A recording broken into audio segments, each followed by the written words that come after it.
Los grandes iniciados, de Eduardo Schuré. Introducción. Sobre la doctrina esotérica. Persuadido estoy de que llegará el día en que el fisiólogo, el poeta y el filósofo hablarán el mismo lenguaje y se entenderán todos. Claude Bernard. El mayor mal de nuestro tiempo es que la ciencia y la religión aparecen como fuerzas enemigas e irreductibles. Mal intelectual, tanto más pernicioso cuanto que viene de lo alto y se infiltra en todos los espíritus, como sutil ponzoña que se respira en el aire. Y todo mal de la inteligencia viene a ser a la larga un mal del alma, y por consecuencia, un mal social. Mientras el cristianismo no hizo otra cosa que afirmar sencillamente la fe cristiana, en una Europa semibárbara, como ocurría en la Edad Media, fue la mayor de las fuerzas morales y formó el alma del hombre moderno. En tanto que la ciencia experimental, reconstituida en el siglo XVI, reivindicó solo los derechos legítimos de la razón y su ilimitada libertad. Ella fue la mayor de las fuerzas intelectuales, renovó la faz del mundo libertando al hombre de las seculares cadenas, proveyó al espíritu humano de bases indestructibles. Pero desde el momento que la Iglesia, no pudiendo probar ya su dogma primitivo ante las objeciones científicas, se encierra en aquel como en una casa sin ventanas, oponiendo la fe a la razón de modo absoluto e indiscutible, desde que la ciencia, enajenada por sus descubrimientos en el mundo físico, hace abstracción del psíquico e intelectual y se ha hecho agnóstica y materialista en sus principios y finalidad, desde que la filosofía, desorientada e impotente entre ambas, ha abdicado en cierto modo de sus derechos para caer en un escepticismo trascendente, una decisión profunda se ha operado en el alma de la sociedad, al igual que en la de los individuos. Este conflicto, al principio necesario y útil, puesto que estableció los derechos de la razón y de la ciencia, ha terminado por ser causa de impotencia y agotamiento. La religión responde a las necesidades del corazón, de ahí su magia eterna. La ciencia, a las del espíritu, de donde su fuerza invencible. Pero desde hace mucho tiempo, estas dos potencias no saben entenderse y convivir. La ciencia sin esperanza y la religión sin prueba se alzan una frente a la otra y se desafían sin poderse vencer. De ahí deriva una profunda contradicción, una guerra sorda, no solo entre el Estado y la Iglesia, sino también dentro de la misma ciencia, en el seno de todas las iglesias y hasta en la conciencia de todos los que piensan. Porque quienquiera que seamos, a cualquier escuela filosófica, estética o social a la que podamos pertenecer, todos llevamos estos dos mundos enemigos en nosotros mismos, en apariencia irreconciliables, que nacen de dos necesidades indestructibles en el hombre, la necesidad científica y la necesidad religiosa. Esta situación que persiste desde hace más de un siglo, no ha contribuido, es cierto, a desarrollar muy poco las facultades humanas, poniéndolas en tensión unas con otras. Ella ha inspirado a la poesía y a la música acentos de un patetismo y grandiosidad inauditos. Pero hoy, la tensión prolongada y sobreaguda ha producido el efecto contrario. Así como el abatimiento sucede a la fiebre en un enfermo, aquella tensión se ha convertido en marasmo, en tedio, en impotencia. La ciencia no se ocupa más que del mundo físico y material. La filosofía moral ha perdido la dirección de las inteligencias. La religión gobierna aún en cierto modo a las masas, pero no reina ya sobre las cimas sociales, y siempre grande por la caridad, no brilla ya por la fe. Los guías intelectuales de nuestro tiempo son incrédulos o escépticos, perfectamente sinceros y leales, pero que dudan de su arte y se miran sonriendo como los augures romanos. En público, en privado, predicen las catástrofes sociales sin encontrar el remedio, o envuelven sus sombríos oráculos en eufemismos prudentes. Bajo tales auspicios, la literatura y el arte han perdido el sentido de lo divino. Deshabituada de los horizontes eternos, gran parte de la juventud se ha aislado en lo que sus maestros llaman el naturalismo, degradando así el bello nombre de la naturaleza. Porque lo que decoran con este vocablo solo es la apología de los bajos instintos, el fango del vicio o la pintura complaciente de nuestras lacras sociales. En una palabra, la negación sistemática del alma y de la inteligencia. Y la pobre psiquis, perdida en sus alas, gime y suspira de extraño modo en el fondo de aquellos mismos que la insultan y la niegan. A fuerza de materialismo, de positivismo y de escepticismo, este siglo ha llegado a una falsa idea de la verdad y del progreso. Nuestros sabios, que practican el método experimental de Bacon para el estudio del universo visible, con precisión maravillosa y admirables resultados, se forman de la verdad una idea completamente externa y material. Creen que a ella nos aproximamos a medida que se acumula el mayor número de hechos. En su punto de vista tienen razón, pero lo más grave es que nuestros filósofos y moralistas han terminado pensando lo mismo, y de este modo, las causas primeras y los fines últimos serán para siempre impenetrables al espíritu humano. Porque supongamos que llegamos a saber con exactitud lo que pasa, materialmente hablando, en todos los planetas del sistema solar, lo que, entre paréntesis, sería una magnífica base de inducción. Supongamos, además, que sepamos qué especie de habitantes contienen los satélites de Sirio y de varias estrellas de la Vía Láctea. De seguro sería maravilloso saber todo esto, pero ¿sabríamos por ello más acerca de nuestra bruma estelar, sin hablar de la nebulosa de Andrómeda y de la de Magallanes? No, y ello es causa de que nuestro tiempo conciba el desarrollo de la humanidad como la eterna marcha hacia una verdad indefinida, indefinible, y a la que jamás tendrá acceso. Esta es la concepción de la filosofía positivista de Auguste Comte y Herbert Spencer, que ha prevalecido hasta nuestros días. La verdad era otra cosa muy distinta para los sabios y teósofos del Oriente y de Grecia.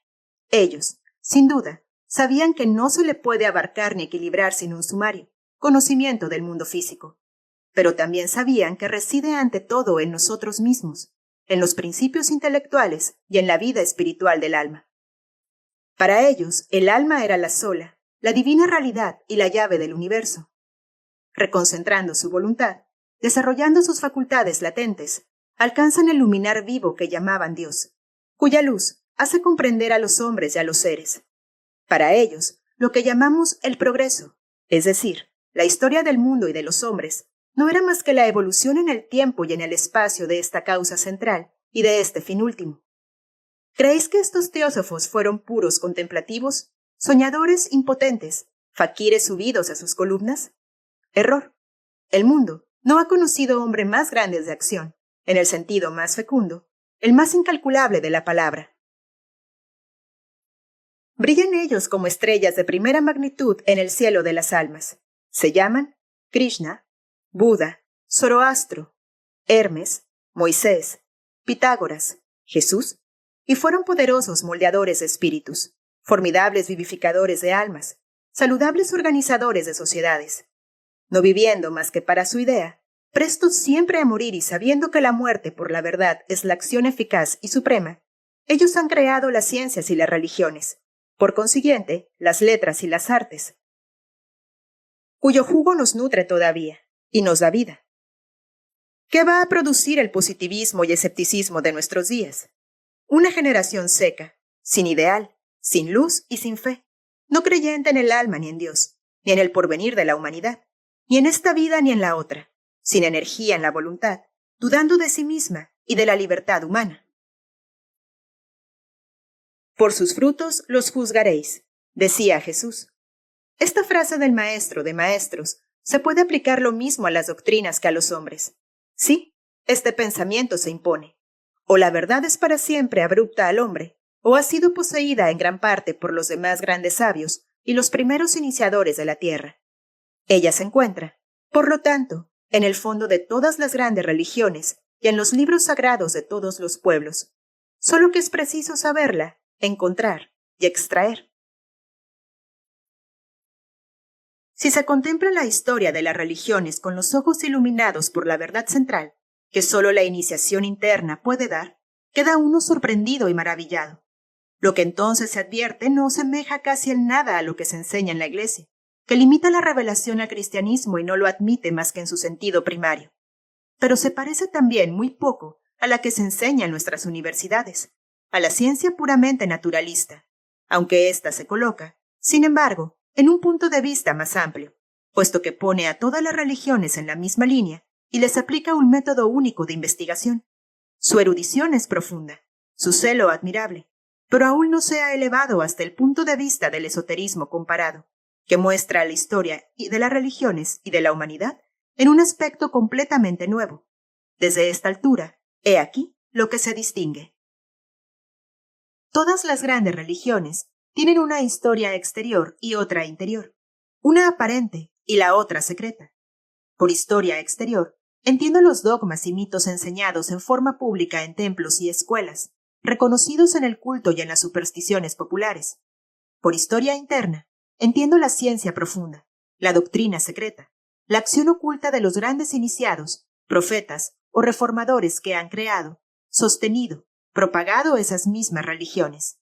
La primera, la historia oficial, la que se lee en todas partes, tiene lugar a la luz del día. Ella no es, sin embargo, menos embrollada, contradictoria. La segunda, que llamo la tradición esotérica, doctrina de los misterios, es muy difícil de desentrañar, porque ésta prosigue en el fondo de los templos, en las cofradías secretas, y sus dramas se desenvuelven por entero en el alma de los grandes profetas que no han confiado a ningún pergamino ni a ningún discípulo sus crisis supremas, sus éxtasis divinos. Hay que adivinarla, pero una vez que se le ve, aparece luminosa, orgánica, siempre en armonía consigo misma. Se le podría llamar la historia de la religión eterna y universal. En ella se muestra el porqué de las cosas, el emplazamiento de la humana conciencia, del que la historia no nos ofrece más que un reverso laborioso. Allí alcanzamos el punto generador de la religión y de la filosofía, que se reúnen al otro extremo de la elipse por medio de la ciencia integral. Ese punto corresponde a las verdades trascendentes. Allí encontramos la causa, el origen y el fin del prodigioso trabajo de los siglos, la providencia en sus agentes terrestres. Tal historia es la única de que me ocupo en este libro.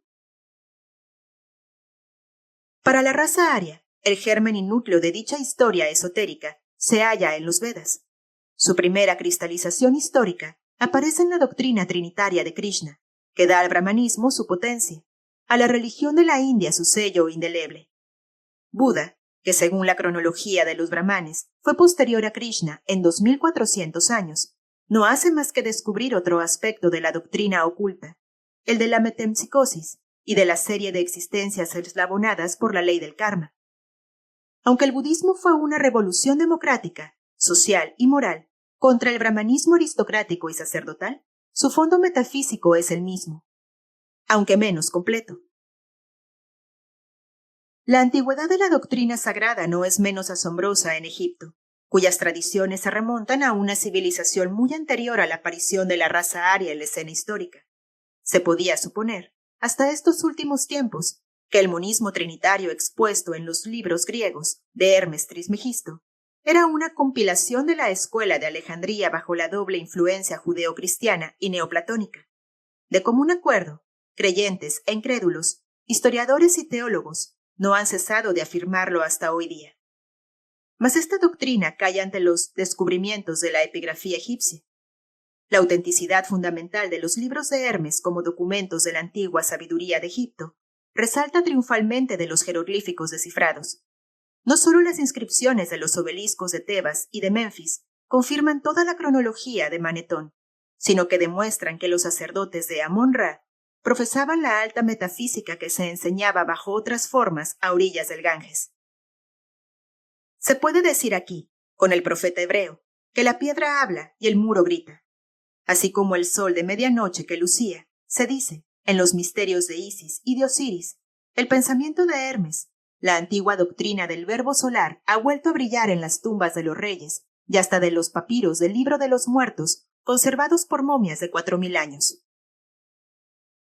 En Grecia, el pensamiento oculto está a la vez más visible y más envuelto que en otra parte. Más visible, porque se manifiesta por conducto de una mitología humana embelezadora, porque fluye como sangre ambrosiaca por las venas de aquella civilización, y brota por todos los poros de sus dioses como un perfume y como un rocío celeste. Por otra parte, el pensamiento profundo y científico que presidió la concepción de todos esos mitos es con frecuencia más difícil de penetrar a causa de su seducción misma y de los embellecimientos que han añadido los poetas. Pero los principios sublimes de la teosofía dórica y de la sabiduría de Delfos están inscritos con letras de oro en los fragmentos órficos y en la síntesis de Pitágoras. así como en la vulgarización dialéctica y un poco caprichosa de Platón. La escuela de Alejandría nos proporciona también claves útiles. Ella fue la primera en publicar en parte y comentar el sentido de los misterios, en medio del relajamiento de la religión griega y en frente de los progresos del cristianismo. La tradición oculta de Israel, que procede a la vez de Egipto, de Caldea y de Persia, no ha sido conservada bajo formas raras y oscuras, pero en toda su profundidad y extensión, por la cábala o tradición oral, desde el Zohar y el Sefer Yesirá atribuido a Simón ben Yochai, hasta los comentarios de Maimónides. En forma misteriosa, encerrada en el Génesis y en el simbolismo de los profetas, resalta de una manera asombrosa en el admirable trabajo de Fabre de Olivet sobre la lengua hebrea reconstituida, que tiende a reconstruir la verdadera cosmogonía de Moisés, según el método egipcio, tomando el triple sentido de cada versículo y casi de cada palabra en los 10 primeros capítulos del Génesis. En cuanto al esoterismo cristiano, brilla por sí mismo en los evangelios, ilustrados por las tradiciones escénicas y gnósticas. Él brota como de un manantial vivo de la palabra de Cristo, de sus parábolas, del fondo mismo de esa alma incomparable y divina. Al mismo tiempo, el Evangelio de San Juan nos da las claves de la enseñanza íntima y superior de Jesús con el sentido y el alcance de su promesa. Volvemos a encontrar allí aquella doctrina de la Trinidad y del Verbo divino, ya enseñada hacía miles de años en los templos de Egipto y de la India, pero animada, personificada por el príncipe de los iniciados, por el más grande de los hijos de Dios. La aplicación del método que he llamado esoterismo comparado a la historia de las religiones nos conduce, por lo tanto, a un resultado de mayor importancia, que se resume así: la antigüedad, la continuidad y la unidad esencial de la doctrina oculta. Hay que reconocer que este es un hecho digno de tenerse en cuenta, porque supone que los sabios y profetas de los tiempos más diversos han llegado a conclusiones idénticas en el fondo, aunque diferentes en la forma sobre las verdades primeras y últimas, y ello siempre por la misma vía de la iniciación interior y de la meditación. Agreguemos que esos sabios y esos profetas fueron los mayores bienhechores de la humanidad, los salvadores cuya fuerza redentora arrancó a los hombres del abismo de la naturaleza inferior y de la negación. No es preciso decir después de esto que hay, según la expresión de Leibniz, una especie de filosofía eterna, perennis quaedam philosophia, que constituye el lazo primordial de la ciencia y de la religión y su unidad final. La teosofía antigua, profesada en la India, Egipto y Grecia, constituía una verdadera enciclopedia, dividida por lo general en 4 categorías. Primero, la teogonía, o ciencia de los principios absolutos, idéntica a la ciencia de los números aplicada al universo, o a las matemáticas sagradas. Segundo, la cosmogonía, realización de los principios eternos en el espacio y el tiempo, o involución del espíritu en la materia, periodos del mundo. Tercero, la psicología, constitución del hombre, evolución del alma a través de la cadena de existencias. Cuarta, la física, ciencia de los reinos de la naturaleza terrestre y de sus propiedades. El método inductivo y el método experimental se combinaban y se fiscalizaban uno a otro en esos diversos órdenes de ciencias, y a cada una de ellas correspondía un arte. Estos eran, tomándolos en orden inverso y empezando su enumeración por las ciencias físicas, primero, medicina especial fundada en el conocimiento de las propiedades ocultas, de los minerales, las plantas y los animales, la alquimia o transmutación de los metales, desintegración y reintegración de la materia por medio del agente universal, arte practicado en el Egipto antiguo según Olimpiodoro y llamado por él crisopeya y argiropeya, fabricación del oro y de la plata. Segundo, las artes psicúrgicas que se referían a las fuerzas del alma, magia y adivinación. Tercero, la genetriaca celeste o astrología, o el arte de descubrir la relación entre los destinos de los pueblos o de los individuos y los movimientos del universo, marcados por las revoluciones de los astros. Cuarta, la teurgia, el arte supremo del mago, tan raro como peligroso y difícil, el de poner el alma en relación consciente con los diversos órdenes de espíritus y obrar sobre ellos. Se ve que ciencias y artes Todo se ligaba y armonizaba en esta teosofía derivada de un mismo principio, que llamaré el lenguaje moderno, monismo intelectual, espiritualismo evolutivo y trascendente. Se pueden formular como sigue los principios esenciales de la doctrina esotérica. El espíritu es la sola realidad. La materia no es más que su expresión inferior, cambiante, efímera, su dinamismo en el espacio y el tiempo. La creación es eterna y continua como la vida. El microcosmos, hombre, es ternario por su constitución, espíritu, alma y cuerpo. Imagen y espejo del macrocosmos, universo, mundo divino, humano y natural, que es por sí mismo el órgano del Dios inefable, del Espíritu absoluto, que es por su naturaleza, Padre, Madre e Hijo, esencia, substancia y vida. He aquí por qué el hombre, imagen de Dios, puede llegar a ser su verbo vivo. La gnosis, o mística racional de todos los tiempos, es el arte de encontrar a Dios en sí, desarrollando las profundidades ocultas, las facultades latentes de la conciencia. El alma humana, la individualidad, es inmortal por esencia. Su desenvolvimiento tiene lugar en planos en forma alterna, ascendentes y descendentes, por medio de existencias por turnos espirituales y corporales. La reencarnación es su ley evolutiva. Llegada a lo perfecto, se libra de esa ley y vuelve al espíritu puro, a Dios en la plenitud de su conciencia. Del mismo modo que el alma se eleva sobre la ley de la lucha por la vida cuando adquiere conciencia de su humanidad, e igual se eleva sobre la ley de la reencarnación cuando adquiere conciencia de su divinidad. Las perspectivas que aparecen en el umbral de la teosofía son inmensas, sobre todo cuando se las compara con el estrecho y desolado horizonte en el que el materialismo encierra al hombre, o con los datos infantiles e inaceptables de la teología clerical. Al contemplarlas por vez primera, se experimenta el deslumbramiento, el escalofrío de lo infinito. Los abismos de lo inconsciente se abren en nosotros, mostrándonos la cima de donde salimos, las alturas vertiginosas a que aspiramos. Embelesados ante esta inmensidad, pero atemorizados del viaje, deseamos no existir más, llamamos al nirvana. Luego, nos damos cuenta de que esta debilidad es lo que el cansancio del marino presto a soltar el remo en medio de la borrasca. Alguien ha dicho, el hombre ha nacido en un hueco de onda y no sabe nada del vasto océano que se extiende ante él y sus espaldas. Eso es verdad, pero la mística trascendente empuja nuestra barca hacia la cresta de la ola, y allí, siempre azotados por la furia de la tempestad, percibimos su ritmo grandioso, y la mirada, midiendo la bóveda del cielo, reposa en la calma del firmamento azul. La sorpresa aumenta. Sí, volviendo a las ciencias modernas, nos damos cuenta que desde Bacon y Descartes, ellas tienden involuntariamente, pero de un modo seguro, a volver a las referencias de la antigua teosofía. Sin abandonar la hipótesis de los átomos, la física moderna ha llegado insensiblemente a identificar la idea de materia con la idea de fuerza, lo cual es un paso hacia el dinamismo espiritualista. Para explicar la luz, el magnetismo, la electricidad, los sabios han tenido que admitir una materia sutil y absolutamente imponderable, que llena el espacio y penetra todos los cuerpos, materia que han llamado éter, lo que significa una aproximación a la antigua idea teosófica del alma del mundo. En cuanto a la impresionabilidad, a la inteligente docilidad de esa materia, resalta de un reciente experimento que prueba la transmisión del sonido por la luz.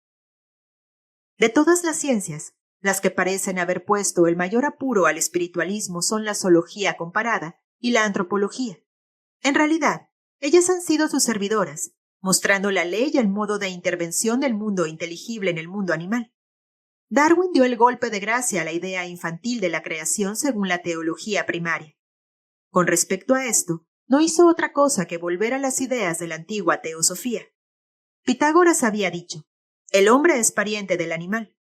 Darwin mostró las leyes a que obedece la naturaleza para ejecutar el plan divino, leyes instrumentales que son la lucha por la vida, la herencia y la selección natural. Él probó la variabilidad de las especies, redujo su número por la clasificación y estableció su jerarquía. Pero sus discípulos, los teóricos del transformismo absoluto, que han querido hacer salir todas las especies de un solo prototipo y hacen depender su aparición de las únicas influencias de los medios, han forzado los hechos en favor de una concepción puramente externa y materialista de la naturaleza.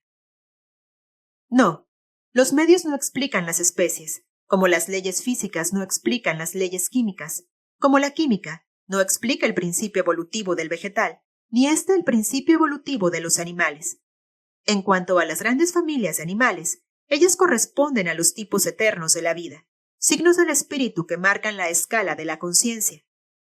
La aparición de los mamíferos después de los reptiles y pájaros no tiene razón de ser en un cambio de medio terrestre. Este no es más que la condición. Esto supone una nueva embriogenia, por consiguiente, una fuerza intelectual y anímica nueva, obrando dentro y en el fondo de la naturaleza, que nosotros llamamos el más allá relativamente a la percepción de los sentidos.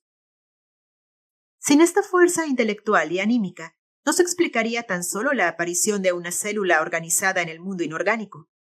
En fin, el hombre, que resume y corona la serie de los seres, revela todo el pensamiento divino por la armonía de los órganos y la perfección de la forma, efigie viva del alma universal, de la inteligencia activa.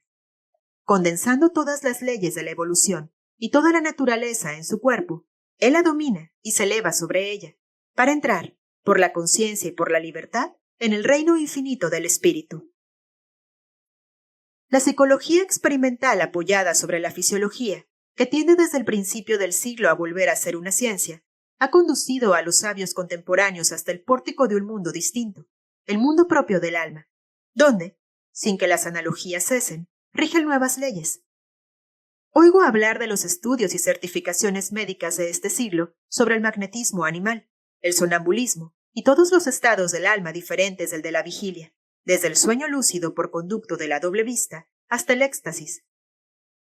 La ciencia moderna no ha hecho aún más que tanteos en este terreno, donde la ciencia de los templos antiguos había sabido orientarse, porque poseía los principios y las claves necesarias. No es menos cierto que aquella que han descubierto todo un orden de hechos que le han parecido extraños, maravillosos, inexplicables, porque contradicen claramente las teorías materialistas bajo el imperio de las que se ha habituado a pensar y experimentar. Nada más instructivo que la incredulidad indignada de ciertos eruditos materialistas ante todos los fenómenos que tienden a probar la existencia de un mundo invisible y espiritual. Hoy, si se le ocurre a alguien probar la existencia del alma, escandaliza a la ortodoxia del ateísmo, como antes se escandalizaba a los ortodoxos de la Iglesia a negar a Dios. No se arriesga ya la vida, es verdad, pero se arriesga la reputación. De todos modos, lo que resalta del más simple fenómeno de sugestión mental a distancia y por el pensamiento puro, fenómeno comprobado 1000 veces en los anales del magnetismo, es la acción del espíritu y de la voluntad fuera de las leyes físicas del mundo visible. La puerta de lo invisible está, pues, abierta. En los altos fenómenos del sonambulismo, este mundo se abre por completo, pero me detengo aquí, solo en lo que está comprobado por la ciencia oficial. Si pasamos de la psicología experimental y objetiva a la psicología íntima y subjetiva de nuestro tiempo, que se expresa por la poesía, música y literatura, vemos que un inmenso soplo de esoterismo inconsciente las penetra. Nunca la aspiración a la vida espiritual, al mundo invisible, rechazado por las teorías materialistas de los sabios y por la opinión general, ha sido más seria y más real. Se ve esta aspiración en los lamentos, en las dudas, en las negras melancolías y hasta en las blasfemias de nuestros escritores naturalistas y de nuestros poetas decadentes. Jamás tuvo el alma humana un sentimiento más profundo de la insuficiencia, de la miseria, de lo irreal de su vida presente. Jamás aspiró de más ardiente modo a lo invisible del más allá, sin llegar a creer en su existencia. A veces hasta llega su intuición a formular verdades trascendentes, que no forman parte del sistema admitido por la razón, que contradicen sus opiniones de superficie y que son involuntarias fulguraciones de su conciencia oculta. Citaré como prueba el pasaje de un pensador poco común, que ha sentido toda la amargura y toda la soledad moral de este tiempo. Cada esfera del ser, dice Federico Amiel, tiende a una esfera más elevada y tiene ya de ella revelaciones y presentimientos. El ideal, bajo todas sus formas, es la anticipación, la visión profética de esa existencia superior a la suya, a la que cada ser aspira siempre. Esa existencia superior en dignidad, es más interior por su naturaleza, es decir, más espiritual. Como los volcanes nos traen los secretos del interior del globo, el entusiasmo, el éxtasis, son explosiones pasajeras de ese mundo interior del alma, y la vida humana no es más que la preparación y el advenimiento a esa vida espiritual. Los grados de la iniciación son innumerables. Vela, pues, discípulo de la vida, crisálida de un ángel, trabaja en tu florescencia futura, pues la odisea divina no es más que una serie de metamorfosis más y más etéreas, en que cada forma, resultado de las precedentes, es la condición de las que la siguen.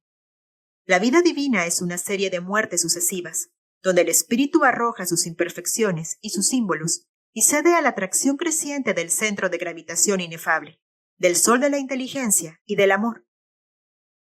Habitualmente, Amiel solo era un hegeliano muy inteligente, un moralista superior. El día que escribió esas líneas inspiradas, fue profundamente teósofo, pues no se podría exponer, de un modo más profundo y luminoso, la esencia misma de la verdad esotérica. Estos extractos bastan para demostrar que la ciencia y el espíritu moderno se preparan, sin saberlo y sin quererlo, a una reconstitución de la antigua teosofía con instrumentos más precisos y sobre una base más sólida.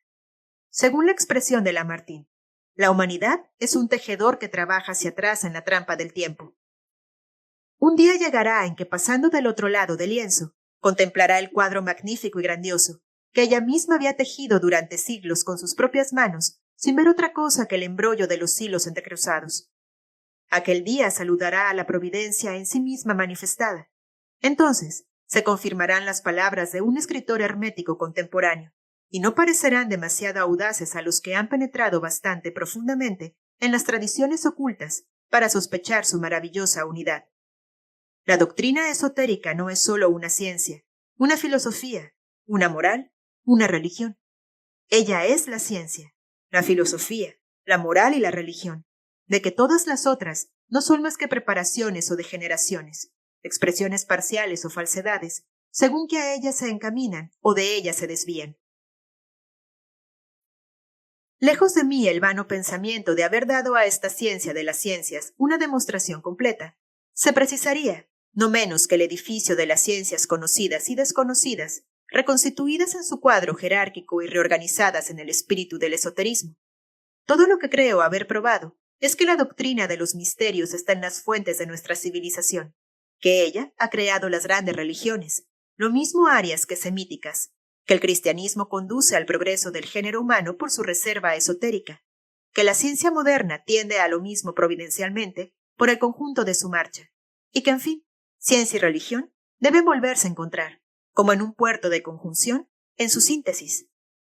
Se puede decir que allí donde se halla un fragmento cualquiera de la doctrina esotérica, ésta existe virtualmente en su totalidad, puesto que cada una de sus partes presupone o engendra las otras. Los grandes sabios, los verdaderos profetas, todos la han poseído, y los del porvenir la poseerán como los del pasado. La luz puede ser más o menos intensa, pero siempre es la misma luz. La forma, los detalles, las aplicaciones pueden variar hasta el infinito. El fondo, es decir, los principios y el fin, nunca.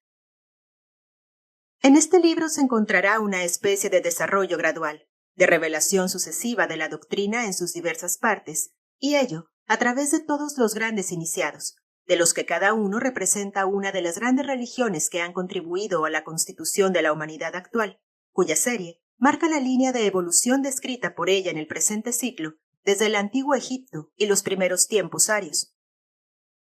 Se le verá, pues, salir, no de una exposición abstracta y escolástica, sino del alma en fusión de esos grandes inspirados y de la acción viva de la historia.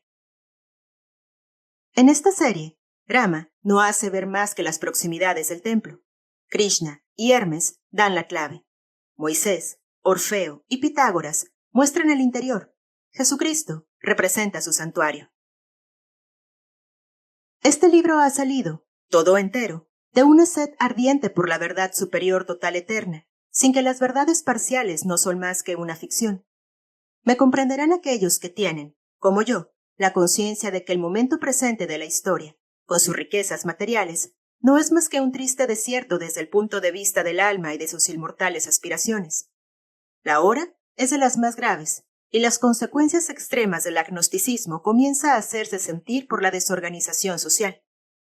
Se trata para nuestra Francia, como para Europa, de ser o de no ser. Se trata de asentar todas sus bases indestructibles, las verdades centrales, orgánicas, o de desembocar en definitiva en el abismo del materialismo y de la anarquía. La religión y la ciencia, estos guardianes supremos de la civilización, han perdido una y otra vez su don supremo, su magia, la de grande y fuerte educación. Los templos de la India y del Egipto han producido los más grandes sabios de la tierra. Los templos griegos han moldeado héroes y poetas. Los apóstoles de Cristo han sido mártires sublimes y han hecho brotar otros 1000. La Iglesia de la Edad Media, a pesar de su teología primaria, ha hecho santos y caballeros porque creía, y por intervalos el Espíritu de Cristo palpitaba en ella. Hoy, ni la Iglesia aprisionada en su dogma, ni la ciencia encerrada en la materia, saben hacer hombres completos. El arte de crear y de formar las almas se ha perdido, y no se volverá a encontrar hasta en tanto que la ciencia y la religión, refundidas en una fuerza viva, se apliquen juntas y de común acuerdo al bien y la salvación de la humanidad. Para eso, la ciencia no tiene que cambiar de método, sino extender su dominio, ni el cristianismo de tradición, sino de tratar de entender los orígenes, el espíritu y el alcance. Ese tiempo de regeneración intelectual y de transformación social llegará, de ello estamos seguros. Ya presagios ciertos lo anuncian. Cuando la ciencia sepa, la religión podrá, y el hombre laborará con una nueva energía. El arte de la vida y todas las artes no pueden renacer más que por su mutuo acuerdo. Pero, entre tanto, ¿qué hacer en estos tiempos que parecen el descenso en una cima sin fondo, con un crepúsculo amenazador, precisamente cuando su principio había parecido el ascenso hacia las libres cumbres, bajo una brillante aurora? La fe, ha dicho un gran doctor, es el valor del espíritu que se lanza adelante, seguro de encontrar la verdad. Esa fe no es la enemiga de la razón, sino su antorcha. Es la de Cristóbal Colón y de Galileo, que desea la prueba y la objeción, probando y reprobando, y es la sola posible en el día. Para los que han perdido de un modo irrevocable, y son muchos, porque el ejemplo ha venido de arriba, el camino es fácil y está completamente trazado. Seguir la corriente del día, sufrir a su siglo en vez de luchar contra él, resignarse a la duda y a la negación. Consolarse de todas las miserias humanas y de los próximos cataclismos con una sonrisa de desdén, y recubrir la nada profunda de las cosas, en que solo se cree, con un velo brillante que se adorna con el hermoso nombre de ideal, pensando al mismo tiempo que éste no es más que una quimera útil. En cuanto a nosotros, pobres seres perdidos, que creemos que el ideal es la sola realidad y la sola verdad en medio de un mundo cambiante y fugitivo, que creemos en la sanción y el cumplimiento de sus promesas, en la historia de la humanidad como en la vida futura, que sabemos que esa sanción es necesaria, que ella es la recompensa de la fraternidad humana, como la razón del universo y la lógica de Dios. Para nosotros, que tenemos esa convicción, solo hay un partido que debemos abrazar. Afirmemos esa verdad sin temor y tan alto como sea posible. Echémonos por ella y con ella en la palestra de la acción y por encima de la batalla confusa. Tratemos de penetrar por la meditación y la iniciación individuales en el templo de las ideas inmutables, para armarnos allí con los principios infrangibles. Esto es lo que he tratado de hacer en este libro, esperando que otros me sigan y lo hagan mejor que yo. Eduardo Schuré.